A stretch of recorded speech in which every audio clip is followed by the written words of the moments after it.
Yeah, let's do it. Manuel. All right, Manuel, it's good to see you again, my brother. Always good to see you, sir. Yes, sir. Where did you just come back from right now? Because I know you just came back into town. I was actually in the Rhode Island Comic Con. It was like a Friday, Saturday, and Sunday. I got there, and Rhode Island Comic Con is one of my favorite Comic Cons to go to. You know, number one, man, they got the best freaking lobster rolls out there. People are some about Rhode Island, Providence, man. Just wrestling fans, they come out loud and proud and correct. You know, I was out there when chilling with the Hardy Boys, Jeff and Hardy. It was, Jeff and Matt. It was good to chill with those Zeus. You know, back in the day, we had a great time in the green room, and also the legends. The Dudley Boys, Devon and Bubba. Okay. It was good to see them. Francine from ECW. Yes. The OG Queen. That's Big right. shout out to Francine. Francine. And the hardcore legend, Mick Foley was there. Oh, your boy. Yeah. Okay. So, it was good to see him. I just seen him before we got there. So it's like we're on the same bookings together, me and Mick. Yeah. And then, DDP. Diamond Dallas Page was in the house, and so it was great to see the whole crew. And like I said, these Comic Cons, whenever I see a lot of the boys, you know what it is, Joe. It's like that high school reunion. Yes. You know what I mean? You get to just chill out together, take some new photos and stuff, continue to make memories. And we never sit there and talk about wrestling or nothing. We just talk about our families, man. You know what I mean? And what you're doing now, and congratulations on this and that, yada, yada, yada. So, but it was good. Our hangout all together was the great room because, they got that, catering up there. So, Lord. Whenever there's free catering, you know where the boys are at. You know where to find the boys. Yeah, That's so right. Big shout out to Comic-Con, big shout out to Experience Autographs for, bringing your boy up as always. I gotta ask because one time you brought up Lee Majors, so I gotta pick your brain. Anytime you do these cons, was there anybody you saw that you probably kind of quote unquote marked out for? Was there any celebrities that you saw that you met, maybe that you haven't met before? Honestly, Joey, I'm very bad with movie names. Okay. You know what I mean? I'll recognize their face, but I'll forget the names of them until the helper that's working with me would come and ask me, hey, Kishi, there's who and who. They wanted to see if you'd be able to sign them a photo. They're a big fan. So, being a hustle budget, I just sign it. Uh-huh. But then after, I'll say, who was that guy you? So they would have to send me their Instagram so I can see who it is, And, I been real good friends lately with Walter Jones. Walter Jones. Power Ranger. Oh, the homeboy. Oh, okay, yeah. He's got the special deal. Yeah. So, and then, man, he does very well at all these Comic Cons, and it's always good to see him. And just get a chance to kind of just fellowship with these different celebrities and so forth. And a lot of voice actors, and it's, when you come to the voice acting lines, it's like you just see their cartoon, like who they are, right? But, you can't really, I don't really know what that cartoon is or blah, blah, blah. So, at the end of the day, I'm in the green room sitting by them.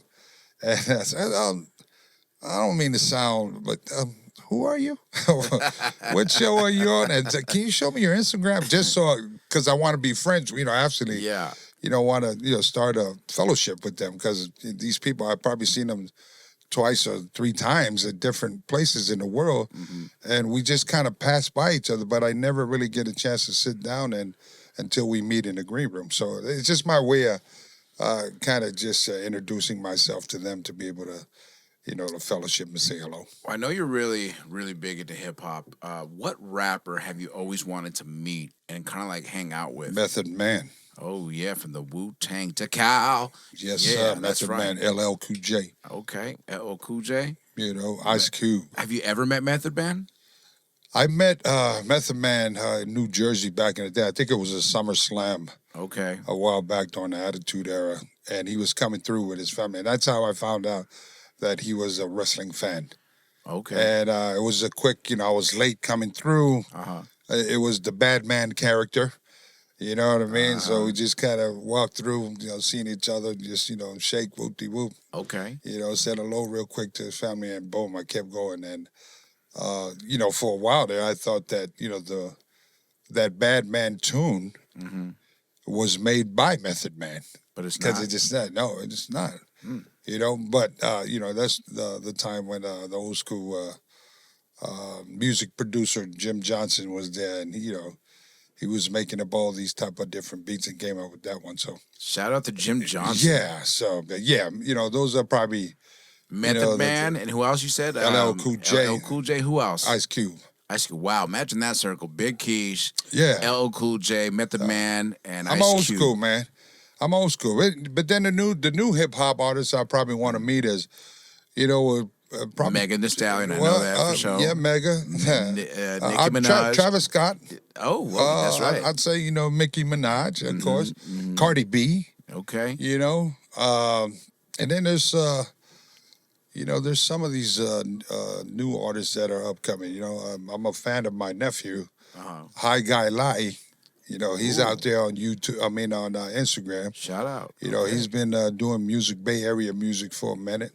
Okay. So I've been, kind of just tapping into a lot of independent artists. You know what I mean? Kind of put me up the game of what the sound is for, this era. Because as you know, when you're listening to, the stuff that that first album I put out, it was like, a lot of old school sample beats, and that was just the stuff that used to, mean something to me. Yeah. And I love because I can understand the words and. Nowadays it's kind of, I'm educating myself of what it is with hip hop today. You know what I mean? It's the beat. Of course, the beat's got to be, a banger. But then sometimes I don't, with the wordings that's in these beats, it's probably something that I probably wouldn't say. And I would probably just twist it to make it like Rikishi's way. Right. But still up to date with the new era, with the new beats. Which would probably something that, if you were to ask me 10 years ago, I'd say, oh, that's, that's trash. You know what I mean? But now, that's what we do. We learn to adapt. I even talked to some of my, my nieces and my nephews, my grandkids are listening to this, Kendrick Lamar and stuff. You know what I mean? All the new Cardi B's and what is it that you guys love about, Oh, Papa, they're cool. So it's just the cool that comes out. But I'm hoping that they ain't listening to some of the stuff that they put out. You know what I mean? Yeah, Cardi B, she's no filter. No, what is that? WAP? Yeah. What is that Megan Thee Stallion? WAP? What does WAP stand for? Up, and all that stuff. You know what I mean? I don't know what up she talking about. What does WAP stand for, Frank? WAP. That's what it is. That's what you know what WAP means. You know what I mean? Come on now, that's Cardi B now, WAP, up. You figure it out. You know what I mean? You know what, Big Keish? I know I sound like a damn freak off. I got I don't know. You know what I mean? That's why I got to be cautious, Well, you know what? I got to, speaking of hip-hop, I'm going to bring up a rapper you might not have ever heard about. And, of course, in the spirit of Halloween, Big Keish, she dressed up as you. There's a battle rapper out of New York named Jazz the Rapper who dressed up as you, Big Keish.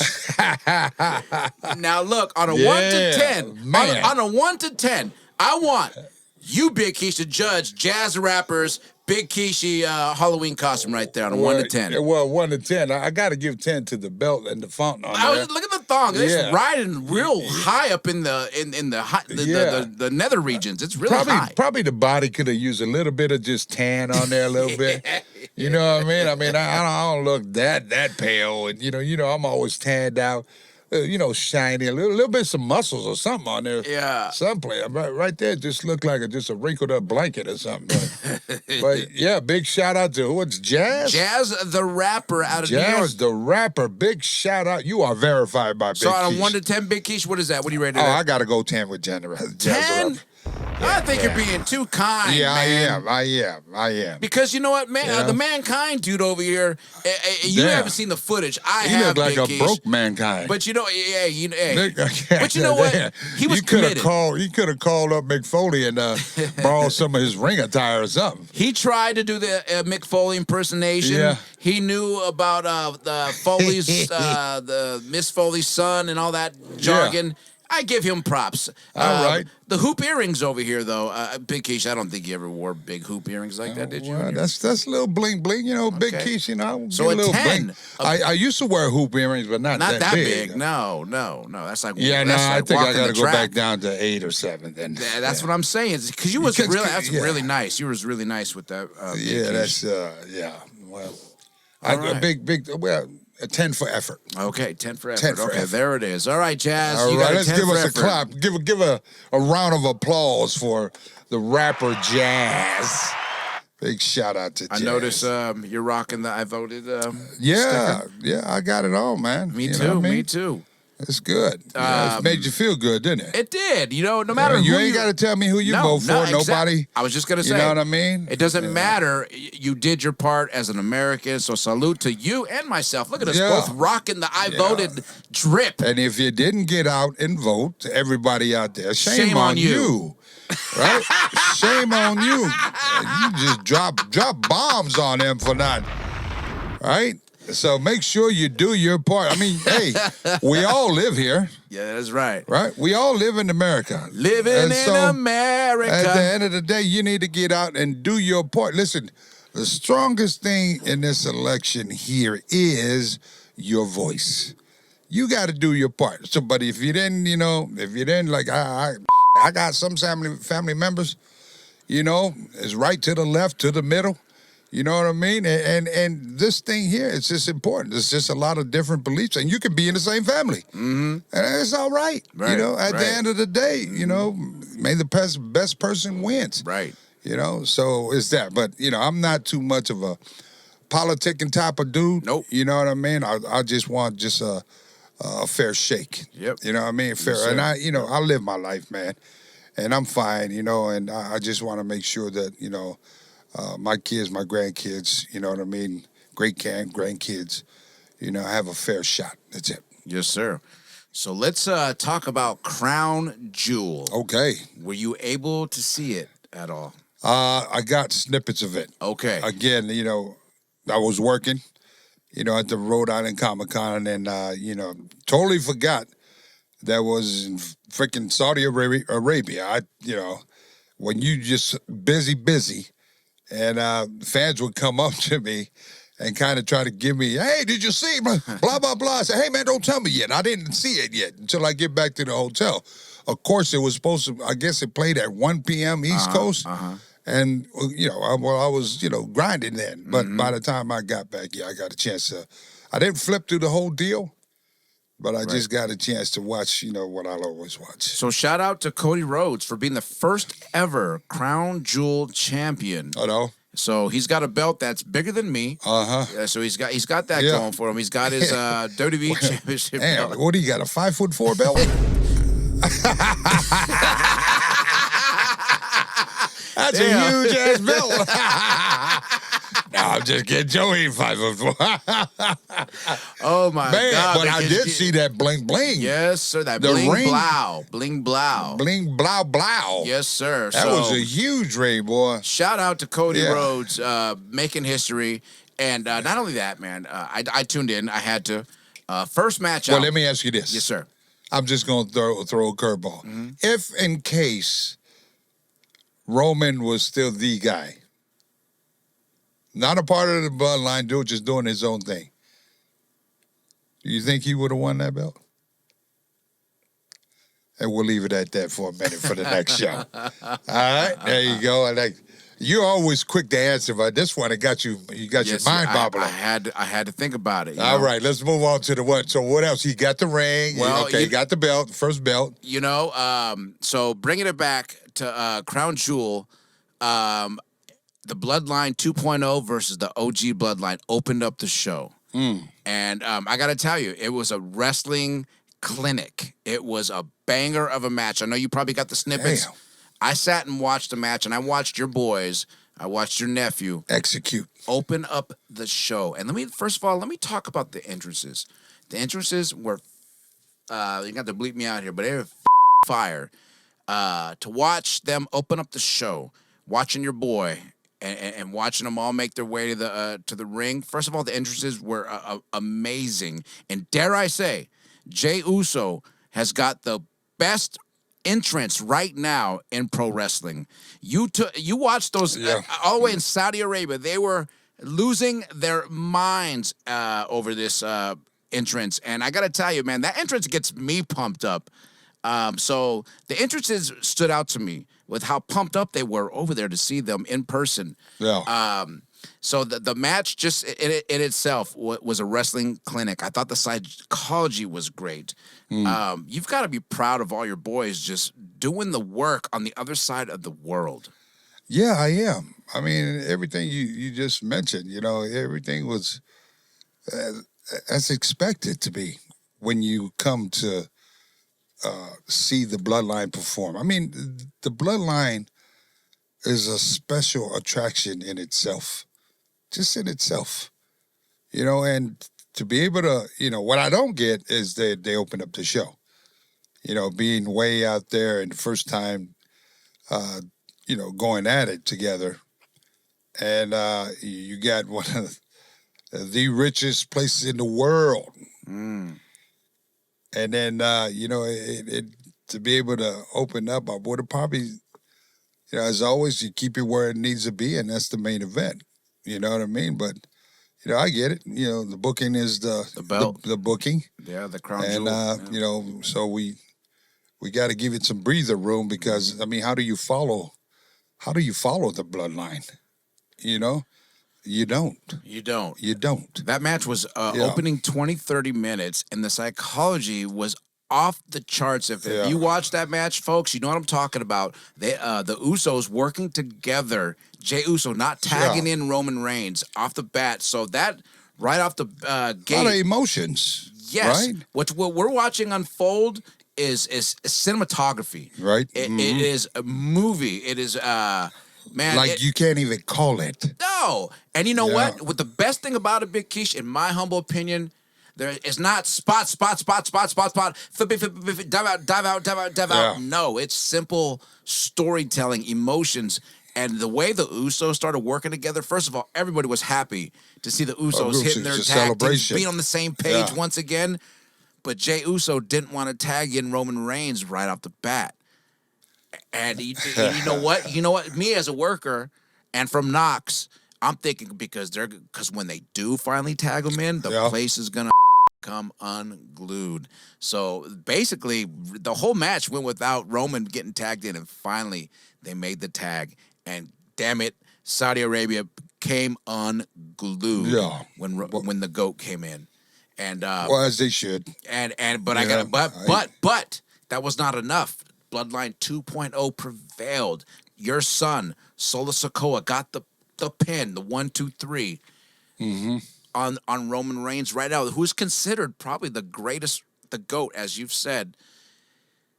How does that make you feel? Your son, he sealed the deal. This is his second crown jewel, his second victory. He's undefeated out there. Yeah. As if call me kooky, call me wacky, but I believe that's his record. He's undefeated right now. Well, like I mentioned, the last podcast we had, Joey, it's like Solo's a made man. For that to happen, there's definitely, we see plans within this kid that, what can be the next level for him. We talked about, does he need a belt? Well, after this 1, 2, 3 on Roman, I almost kind of, I can see maybe Solo will be the one to take it off of Cody. Wow. Because I talked about maybe Roman to come back and take it off of Cody, but, after seeing that, you beat the GOAT. You beat the GOAT, and I believe it was 2 spikes. 3, I think. 3 or whatever. 2 or 3, whatever it was, matter, right? Exactly. But, now it's like, okay, you beat the GOAT, now you're considered the GOAT. Right. the goat slayer. What does Ric Flair say? To be the man, you got to beat the man? Yeah, well, yes, sir.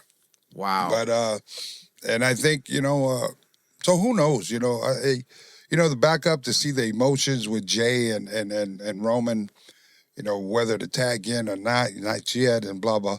That's just one thing that, you can't teach stuff like that. This is how much the bloodline, the Samoan dynasty, our legacy. When I say we're not just wrestlers, man. We're smart and damn good at what we do. You give the ball to the bloodline, to the dynasty, be it the final boss, be it the tribal chief, be it Yeet, be it no Yeet, be it Solo the Man, the werewolf. You give those boys that ball to run with, cha-ching, cha-ching, like I said, all the way to the bank. The company, will definitely, make big returns off of that. And it works hand in hand with business. Not only it's a beautiful thing that the company invested in this faction to be, time and TV, and they get out there and get the job done. Now, I'm hitting you from a different angle here, yes, sir. Right? And then not to mention, the number one, just read out there that Yeet is the number one top-selling merch, surpassed CM Punk and Roman Reigns. Absolutely. Right? But you got 2 Bloodline members in there. Yeah. Like top-selling merchandise. And so, what I'm saying, Bloodline is good for business. 100% is good for business. But at the same time, you got to continue, in order to be good for business, that Bloodline storyline has to be just 100% solid. And, when you grow up with, people in your family, you know how they are, you know their emotions, you know when to tap in, you know when to, to back up a little bit. It's a no-brainer when you're out there in front of 70,000 people. It just comes natural, and you see when they work with, when they wrestle with, Braun Breaker or, Cody. These guys come from second generation. So it's that different vibe. I'm sure that their family members, are, watching like how I do, like what we're talking about. And, they'll give their humble advice to them on what they see, what they think that they can probably switch up during the match or your promo, blah, blah, blah. So, yeah. So to go back to, the Solo, beating Roman, hey, big shout out to, they need to change his name from Suge Knight, what we call him, to I want to call him the Made Man. The Made Man. Solo Sikoa. So big shout out to you, Seth. Continue to work hard. Did you think going into the Crown Jewel that Bloodline 2.0 was going to defeat the OG Bloodline? No, I had no idea. I didn't even think either or team was going to win. I would have probably thought it would have been a DQ. I kind of, for me, I never, that angle is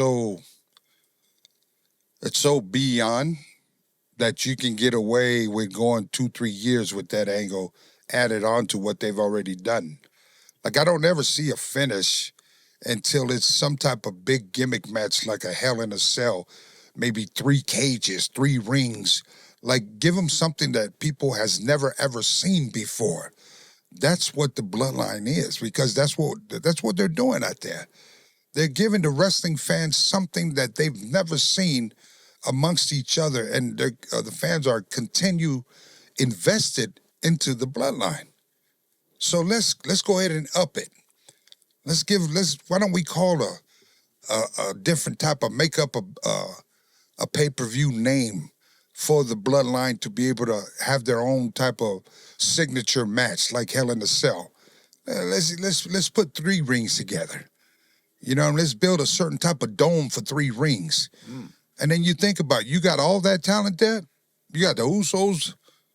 You got Jacob Fatu. You got the Tongan Usos that are there. Roman. Come on now. There's so much that those boys can do with a gimmick type of match like that. You know what I mean? It just needs to be. It'll be a treat and a sight for the world and the wrestling fans to be able to see. Speaking of a sight for the world to see, Sami Zayn kicked Roman Reigns right in his face. This was after the match. Sami Zayn, like it or not, I mean, we were just talking about whether he'd fill that spot, in the OG Bloodline, but here he is. He's back. He's back in the fold, whether you like it or not. I just I gotta ask you, do you think, I don't know if you saw the footage, but the haluva kick, I think that's how you pronounce it. I want to know, do you think he did that kick on purpose? Because it looked a little malicious. I mean, he says it was an accident. He's there. There was a huge promo on Monday Night Raw, which we're going to get to. But let's talk about the kick heard around the world first.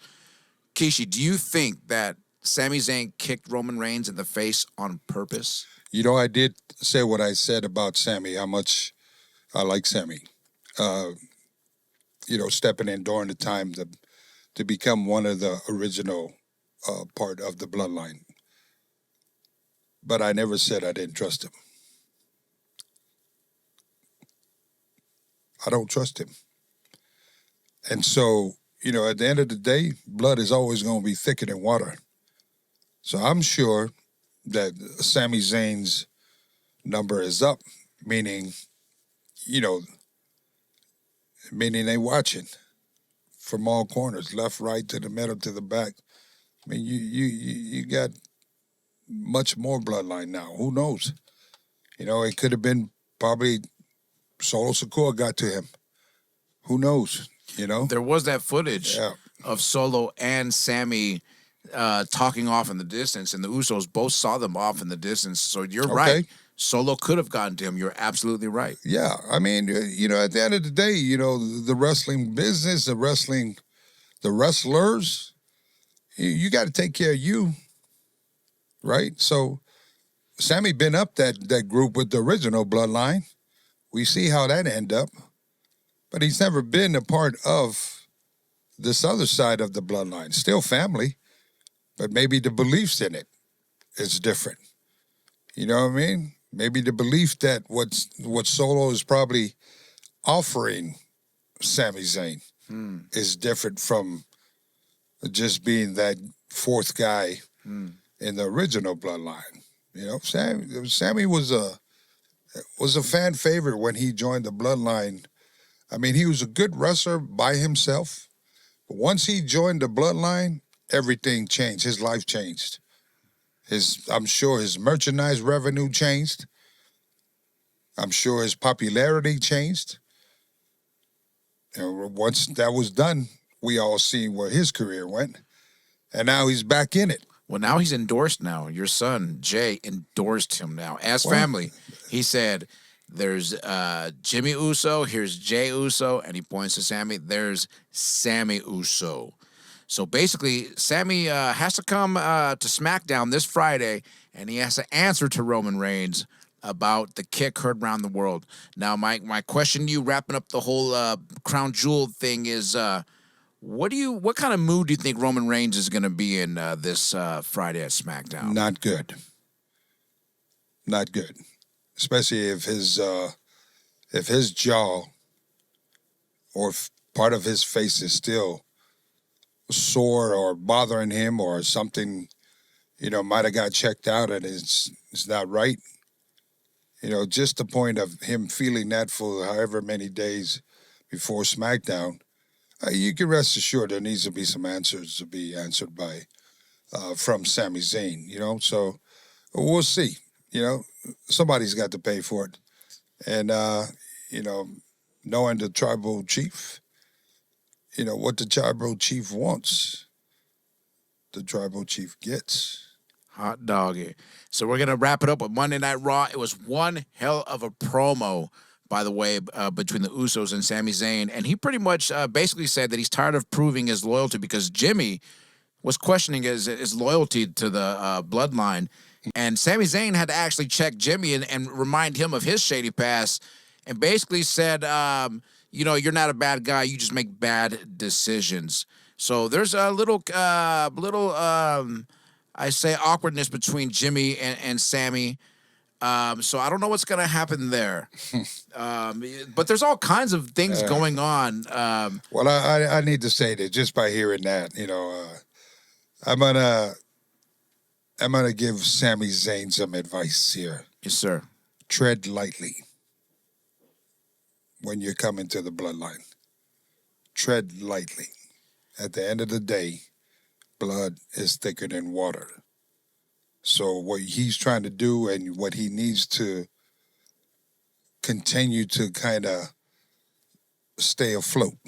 Yes, sir. Stay afloat, man. You're in a good spot with the bloodline, but tread lightly. Let's wrap it up with this.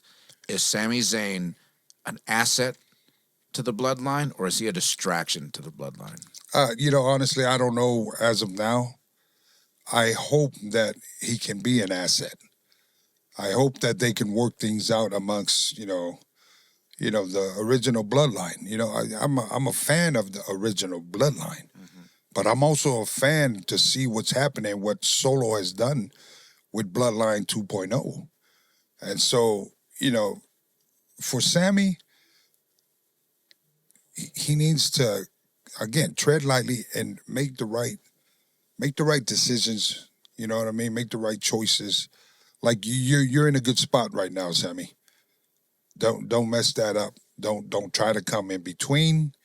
Just stay in your lane. If you stay in your lane, you're gonna be catching some big checks. If you don't stay in your lane, well, we all know what that is. And so, I want to see you. I want to see you eat a lot more than what you're eating now. You know what I mean? And that's what I'm talking about. You know what I mean? The bag could be yours, or you can be the one to kick the bag away. So that's my advice. I like Sami, but at the end of the day, don't think you can just try to argue or make your point in between the brothers, the Usos, in between Roman and the Usos, or Jay and Jimmy, or Jay and Roman. Either way, And if you decide to go to 2.0 bloodline, stay in your lane. Don't try to come between Solo and, the Samoan werewolf, because the Samoan werewolf, you don't know the Samoan werewolf.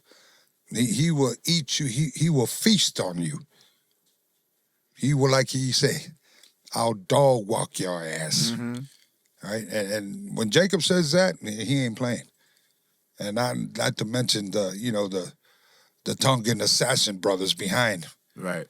Them boys there, man, them like hyenas. So, looking at what Solo is building, Solo's getting ready for the future. I'm telling you that right now. That boy, he's getting ready for the future. Possibly to lead the new wave into the future. And so, for now, I want to say this, Sami, enjoy your ride. Big Keith, you have any final words? Hey, as always, I want to, thank everybody for always tuning in, man. We talked about the numbers. I wanted to say thank you for the numbers that we've been, accumulating on all our, podcast footages and so forth. Thank you to the fans for subscribing and comment there. And 10,000 plus subscribers, Big Keith. Man, and that's just for me, like, and growing. Yeah. I'm not a guy that kind of looks at numbers. Mm-hmm. I just want to know that that the product is good that's out there. As we always say, we don't script nothing. We don't have a producer when we come through that hand us sheets or nothing like that. I'm always telling Joey that just give me what's out there, because I really don't have time. Sometimes I'm very, very busy between family life and also, traveling and doing all these different signings and so forth. And by the time I get back to the room, I might have missed something. And so we just go straight raw here on this Rikishi Fatu Off the Top podcast. So, I want to send a big shout out to YouTube. for always looking after, as far as, putting us up on their front page and so forth, advertising us. So thank you. And I want to say this too, that we are, for 2025, I'm looking forward to bringing some celebrities on the screen here. Yes, sir. To be able to chop it up with some of my friends in the industry, the hip-hop industry, the wrestling industry, some of the Comic-Con celebrities that I've made friends with. And who knows, it might be even, you might even be able to get to meet some of the family members that are never on TV. It could be my daughter or, of course, I got to ask them first. But I think it's cool to be able to, kind of open the doors of the Rikishi Fatu family to the fans, and it's my way of saying thank you to everyone, just to let them know, like, what I'm doing now after wrestling. This is the second part of my life, and I really enjoy just the second part, to be able to, be home with my family, to be able to have time to do the podcast now, and, to be able to start training a lot of the kids with the WWE ID. And, I'm trying to fit in a seminar. I'd like to be able to have a seminar here in Knox Pro, at least once a month. So I got to fit that into my scheduling of 2025. But in the meantime, what I mean? It's, I'm blessed, Joey. Yes, sir. I can't complain. And I think the only thing that I can think about as far as, my words to close up this show is just everybody to be able to, get along with everybody. Continue to take care of your health. Health is wealth. Health is family. If your loved ones, it's very difficult when you lose one. And if you lose one over something that could have been prevented, then shame on you. And so you see, like, my mindset is different now, and now I want to be able to understand that I've done some good in this world, to be able to use my platform for each one, teach one. So with that being said, as always, I'm going to close up with it's free to be kind one another, and always, always smarten up, and I'm out.